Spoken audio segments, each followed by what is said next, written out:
People ask me, when's the last time you played or when do you play? And I usually would tell them I play like once a year now. But after a few warm-up shots, you would never know.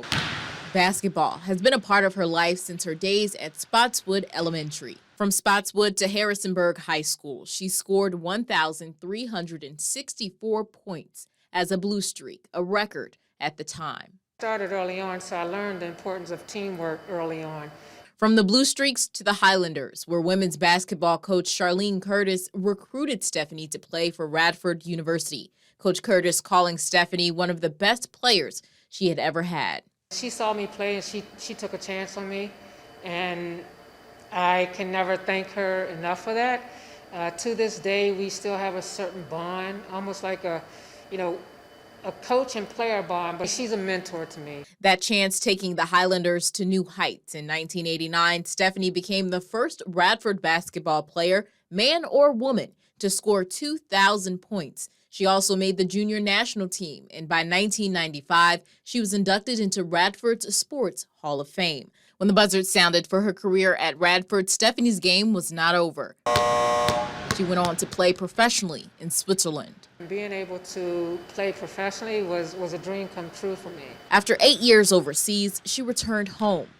I think my motivation level was a little less than it had been, and so I always knew that when I got to that point that it would be time. Once back in the States, she took up a new position. I came back to my community. I worked at Boys and Girls Club, worked with a lot of kids that were from the community at the time. I take that role very seriously, and I think people see that. First, the Boys and Girls Club, then supervising the Lucy Sims Center, mentoring a new generation, just as others did for her. Stephanie emphasizes the importance of representation. Someone that looks like you in terms of color or in terms of, being female or male, someone that you can say, okay, they are where I would like to be. We just wanted to maintain the farm, and we did. We didn't, well, a lot of farms got split up because parents died and grabbed the dollar and gone. We held on to it even as family. As the story goes, the idea of keeping the farm in the family was only enforced by a conversation with an old neighbor. They was up here working on the fence together, joining properties. And he stopped, he was a white fellow, and said, Noah, one of these days, all this land you see out here is going to belong to me. And he was waving his hands over our farm. Well, the neighbor was wrong. 3 generations later, the farm is still owned by the Browns. And this was no easy feat. In 1920, there were close to 1 million black farmers in the U.S. In 2017, census records show just over 45,000 left. Farming those days was a lot different. It was harder work in that it was a lot more manual work. Walter says owning land was about much more than tending to the farm or making a living. The first thing they did when they came out of slavery was purchase property, because that was the key to being, quote, a man. And their determination for a better life went far beyond the fence. Walter's father, Noah, was instrumental in education for black students in Augusta County at the time.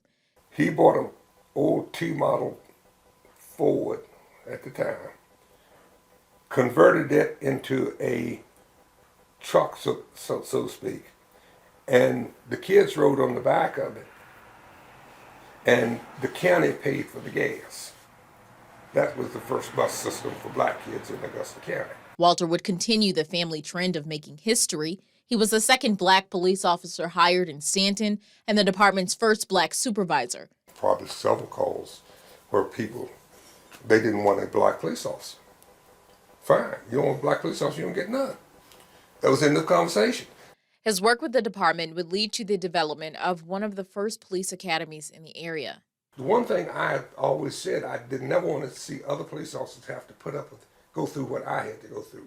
Making history is truly a family affair. Walter's wife, Joan, made her own strides, being one of the first black teachers and sports coaches to integrate Augusta County Public Schools.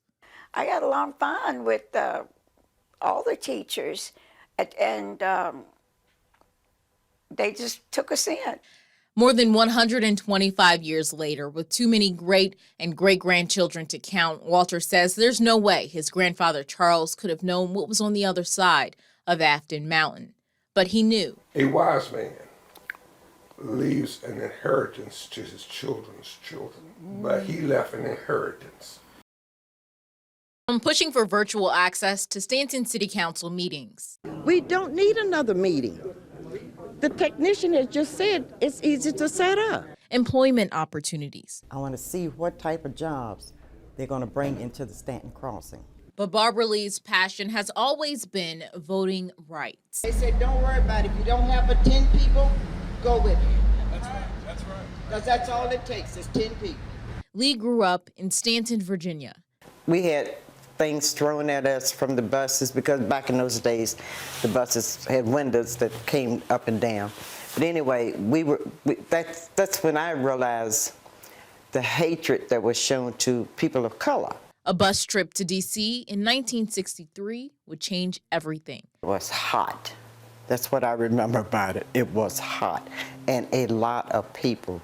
Among that D.C. heat, Lee and thousands of other people listened to calls for equality, and the phrase, "I have a dream," would take on a whole new meaning. When I came home from that march, I understood as I grew older, and I started reading books. I started going to the library and getting books on Martin Luther King, and I was, reading what he was saying and all.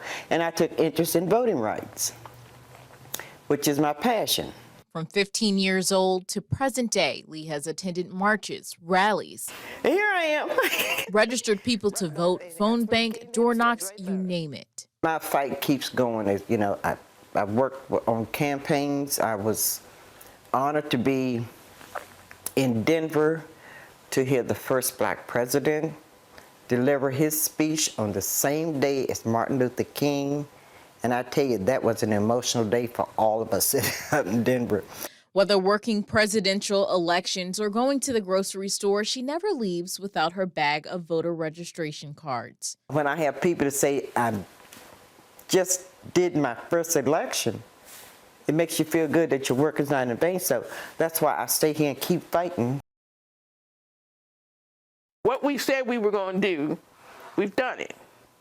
Okay, we've done. It wasn't just this, it was work. In 2018, Sharon and Chanda embarked on a journey to strengthen and educate the community around them and beyond through a social justice organization focused on uplifting the Black community.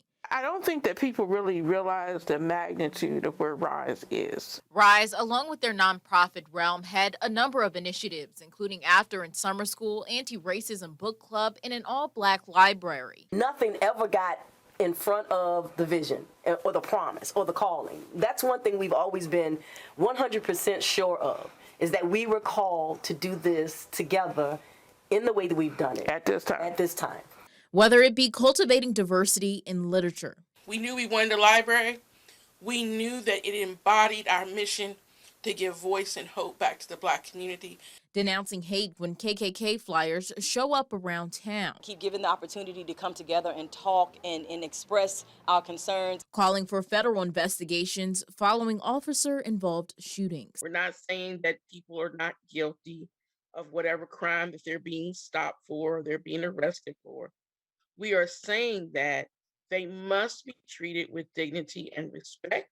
They are human beings, and they have to have their day in court. Sharon says it's important to show up for the community for difficult issues, but it is just as important to educate those outside of it. We need to be able to have conversations with those who, one, never thought about it because it's not a problem for them, so it's not a problem, or those who actually have some different notions about it. And that doesn't mean they need to change everyone's mind. So if it's 10 people or it's 100, it's the quality of that impact in that moment. Because we've made soldiers.